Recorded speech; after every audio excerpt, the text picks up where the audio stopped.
Becoming You show with me, your host, Leah Rowling.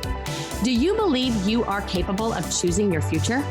Sometimes it takes just one person to believe in you, for you to believe in yourself. If you find yourself continuing to say, someday I will take better care of myself, only to continue living the same day over and over and over again, then you, my friend, are in the right place. I am your biggest cheerleader, inspiring you to become you on purpose and with intention. Are you ready to create a life you love? I'm excited to share with you some big ideas that you can use today to inspire, impact, and influence your life and everyone in it. The Becoming You show starts now.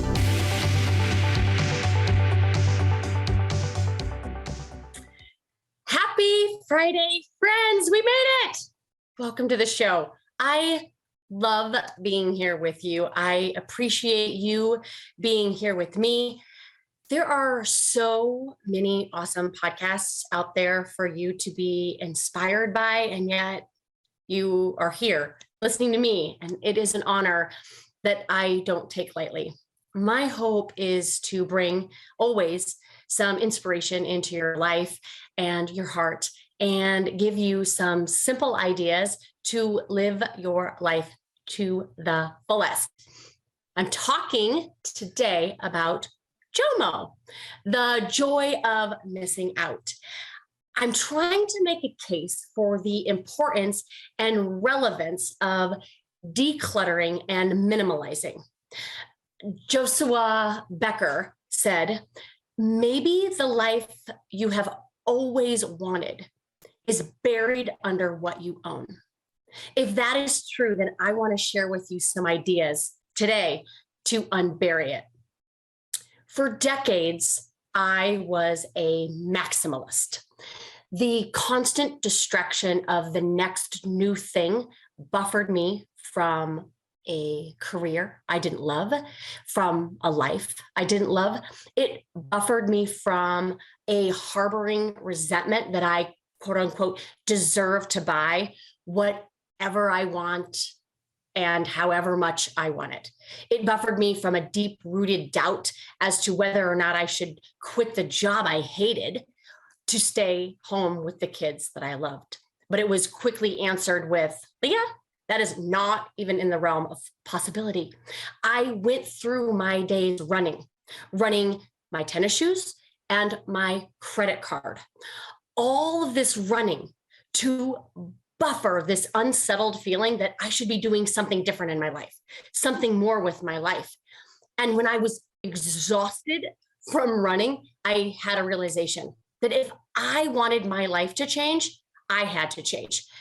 This change cured this buffering to feel better because I was better. This intentional living by my own creation, not by my compulsive consumerism. And regardless of whether or not you identify as a minimalist or a maximalist or maybe somewhere in between, I believe that there's going to be some ideas and some concepts and some challenges in this episode that I hope to inspire you to live lighter and make space in your home, in your heart, and your head for living your best life. So here we go. I'm going to ask you a few questions today. So I hope you can take some notes to reflect on and journal about so that you can not only just hear these concepts, but you can apply them to your life. The first question I want to ask you is, what is your relationship with stuff, right? What are your thoughts about stuff? Have you ever wondered why it's so much easier to help declutter other people's spaces, but not our own? The reason is we don't make our stuff neutral. Stuff is meaningless until we give it meaning. So why is it so hard to let go of things that maybe no longer serve us? I'm going to offer you 5 ideas as to why we give meaning to our stuff. The first one is that we spent money on it. right? That's obvious. The average American, this is going to blow your mind, spends $18,000 a year, almost $1,500 a month on non-essential items. All of these things in your home used to be money. And I know sometimes I will look at something I bought, a sweater or a purse, and think, oh man, I spent a lot of money on that, but yet I haven't wore it or used it. And if you continue to keep it, you're still paying for it. It's just with a different currency. You are paying for it because it is taking up precious real estate in your home and in your mind. Let it go. The second reason that we give meaning to our stuff is because it has sentimental value. Your kids' toys, arts, blankets, photo albums, items that somehow represent past in the way. Choose what will help you look forward to your future and then let go of the rest. Third, obligation. You received a gift that you either don't like or doesn't fit your style in some way, but you can't get rid of it because that would be mean and inconsiderate.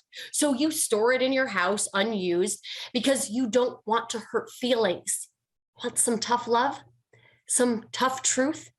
You have zero power over how they will feel about you giving the gift away. Have you ever even considered that perhaps they would prefer someone actually enjoying the gift as opposed to it collecting dust on your basement shelf? 4, I might want it later or for a rainy day. Come on, maybe you might want it, but chances are if you haven't used it, you won't.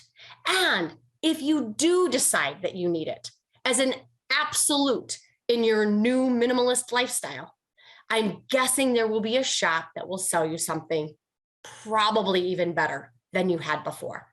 And if you decide to keep it, just like your reasons. And the last reason we give meaning to our things is sometimes we don't even know where to start. So many people look around at all of their spaces, the pantry, the entryway, the closets, yes, all of them, and wonder, what in the heck happened? How is it possible to acquire so much stuff? It just seems like I just reorganized and decluttered not too long ago. Where did all this stuff come from? You might just want to just throw in the towel and give up. Please don't. Where to start is irrelevant. Starting is all that is required. And if you're like 54% of the overwhelmed consumers and part of the 78% that has zero idea on what to do with it, I want to offer you up a few habits that will help you never say again, how is it possible to acquire so much stuff? But before I jump into the habits, I wanted to define what I mean by minimalism. And I found this definition and I thought it was amazing. So I want to read it to you.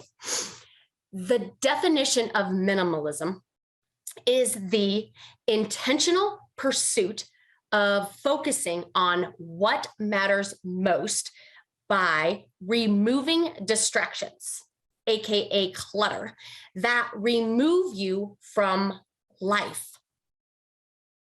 Guess what happens when you remove distractions from your life? It frees you up to live your best one. Okay, so here are some habits. Habit number 1, buy less but better. What does that mean to you? Let me hit you with some facts. Guess how many pounds the average American throws away every year of clothes? 81 pounds of clothes every year are thrown away. What? That's crazy. Get this. We wear an average each piece of clothing a whopping 7 times. Just consider that for a minute. One of my running friends is a minimalista.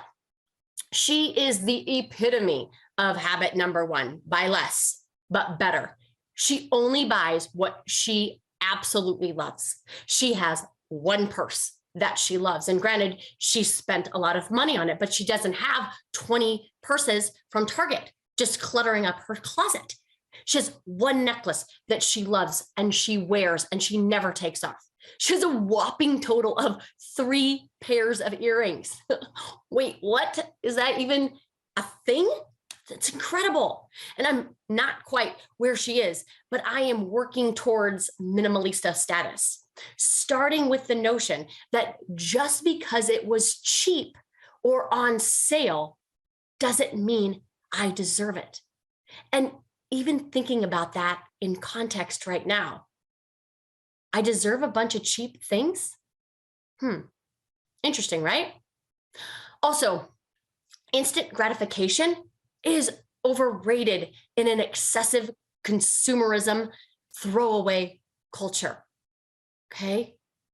So buy less, but better. Habit number 2, JOMO, the joy of missing out. This habit requires one word: no. And this is not just with stuff. This could be with food or other people's beliefs or other people's emotions. So what would your JOMO look like? For me, it was my Starbucks addiction. Every day I went through the Starbucks line every morning for years until I decided no. The joy of missing out on this Starbucks ritual afforded me more time, afforded me more money, and afforded me more calories. The only thing a JOMO habit requires is an intentional consideration on what you truly feel as though you're missing out on.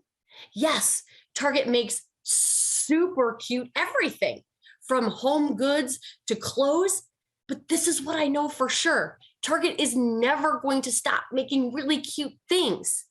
So pick up that shirt, feel it. Think about you wearing it. Think about it in your closet. Think about what you will throw out to bring this shirt in. Is this shirt what is missing really from your life? Or is it something else? When I find and ask myself this question, and I'm really being honest with myself, it's always something else. Okay. Habit number 3, confusion. Friends, confusion is a lie. I'm bringing you some tough love today, but I don't know is a lie. When we go to declutter, we often are confused about where to start, overwhelmed by all of it. Stop being confused. Start lightening your homes, your heads, your hearts. What decision have you been putting off that would make your home and life lighter? Overanalyzing, doubt, and worry keep us painfully stuck in the comfort of our mess. If you want to live lighter, you need to get to the root of what has led you to overconsume, overcollect, overstore. Why have you become overstuffed? I promise you, you have a good reason, but I want to invite you to explore that reason. It most likely is sourced by scarcity. Abundance is the anecdote, but it isn't in more stuff. It's in more space. Habit number 4, be a lightist. For me, the pathway is enlightening. No pun intended.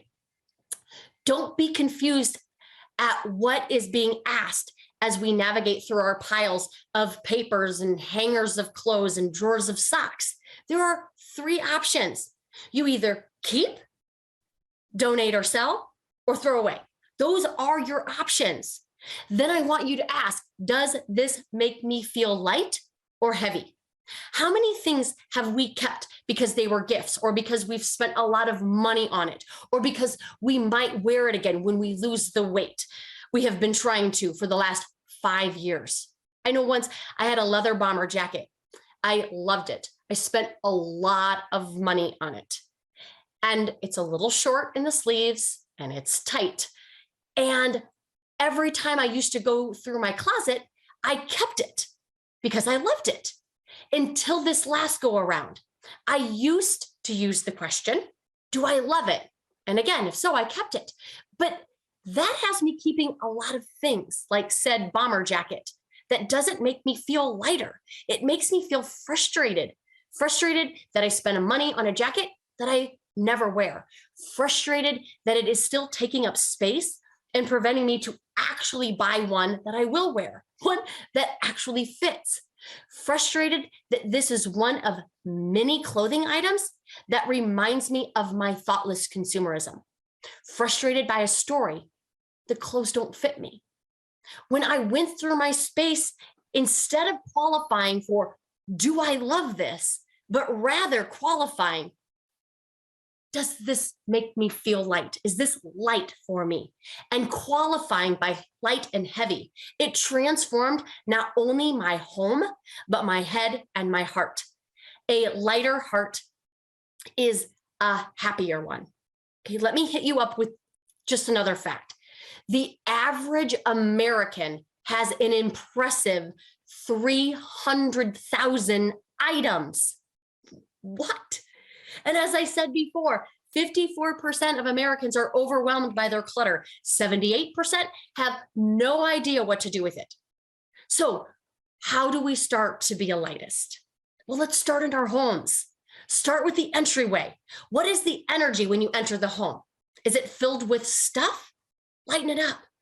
Choose one space every week until it's light. Break down rooms by spaces. For example, for your closet, break it down into hanging clothes, into drawers, into shoes, into bags. Break down the kitchen into pantry, refrigerator, drawers, cabinets, and use the 15-minute rule. Set a timer for 15 minutes every night and go through that space. Touch once for efficiency and light status. I promise you, it will transform your entire home. Fix it if it is broken, or throw it away. If you are like me, you are not going to get to that box of things that need fixed. Okay, so either fix it or it goes away. Okay, don't keep things out of obligation. No people pleasing here. Okay, and then adopt a one in, one out strategy. If I buy this thing, this purse, this shirt, whatever, one needs to go from my closet. This keeps me more minimal, right? And I get it. Prime makes it really hard, right? Amazon Prime. The incoming greatly outpaces things that are leaving, but commit to doing this. And I promise you, your best life is dependent on it. So now that our homes are a little bit lighter, I want to lighten up our heads and then our hearts.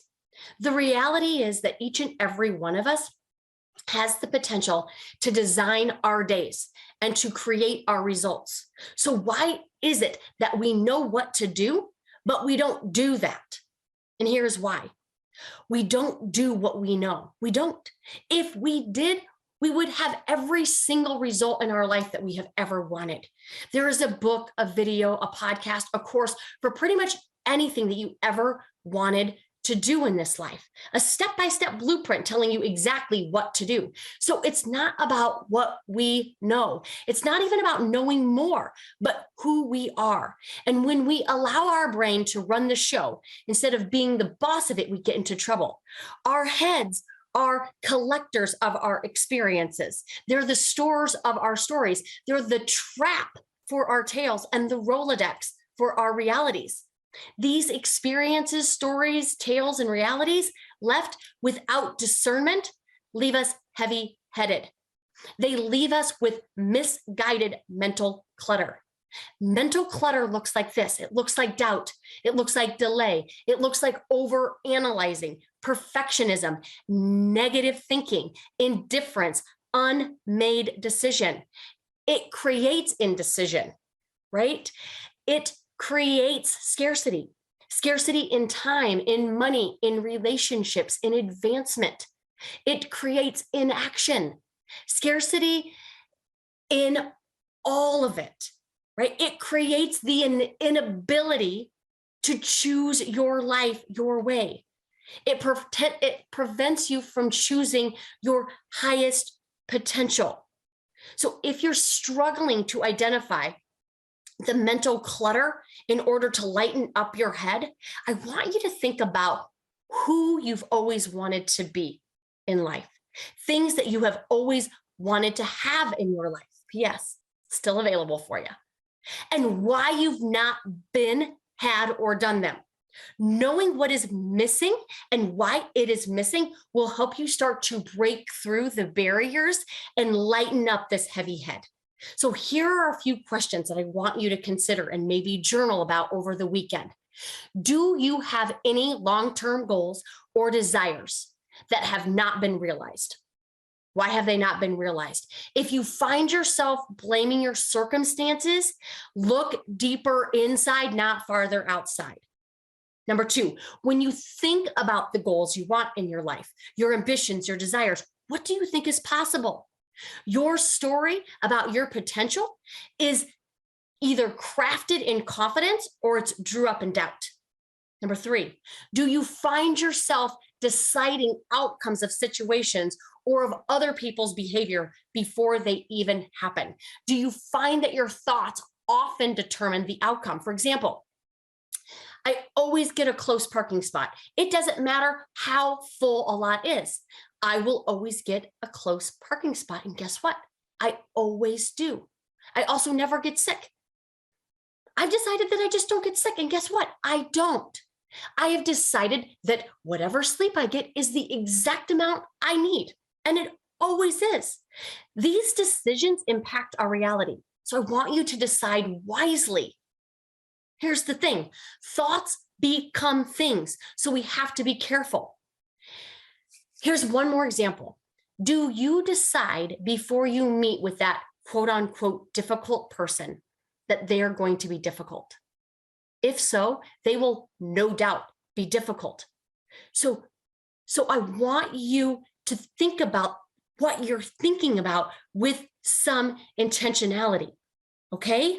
So I want to move from this mental clutter and move into what we create in our hearts as emotional clutter. Okay? Whether or not we consciously take notice of them, emotions touch each moment of our life. Vincent van Gogh says, emotions are the greatest captains of our lives, and we obey them without realizing it. We make every decision based upon how we feel about someone or something. With this in mind, emotional clutter can wreak havoc, not only on the outcome of each day in your life, but on each week, each month, each year, and our entire life.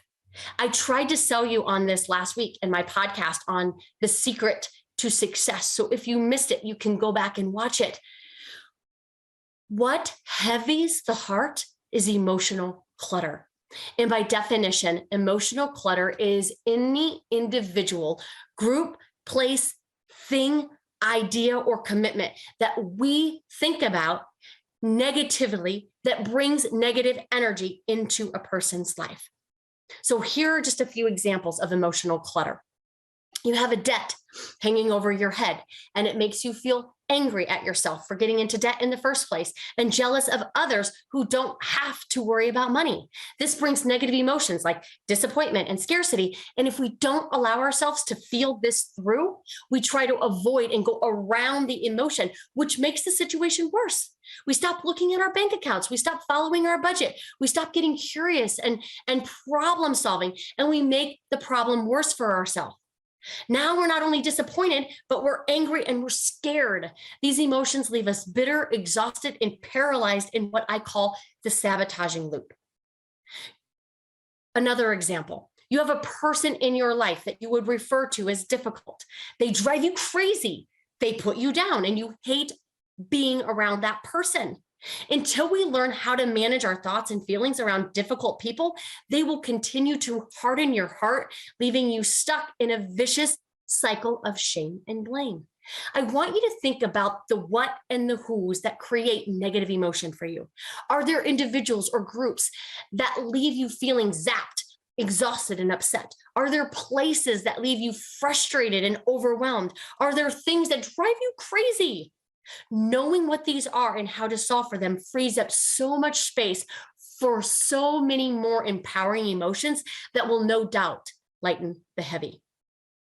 Friends, lightening your life is one of the very best ways to live it fully, completely, and freely. So here's to a lighter home, head, and heart. If you like this episode, will you do me a favor? Will you share it with your favorite people and ask them to do the same?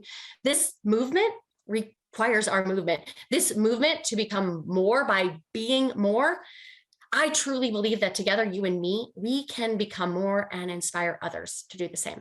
We can change the world one mindset at a time, starting with ourselves. And if you want to take anything that you're learning on this podcast to the next level, check out our Become group online at www.leahrowling.com/becoming. This community would love to have you in it. Thanks for being with me, you guys. Have an amazing weekend, everyone. See you next Friday, same time, 11 Central. See you soon. Bye. You have been listening to the Becoming You show with me, your host, Leah Rowling, where I share big ideas to inspire, impact, and influence your life. Tune in every Friday at 11 Central on transformationtalkradio.com for your morning cup of coffee, the hug you never want to end, and that inspirational message that you felt was written just for you. Each show is inspiring you to become you with purpose and intention. For more information or to connect with me, visit www.leahrowling.com.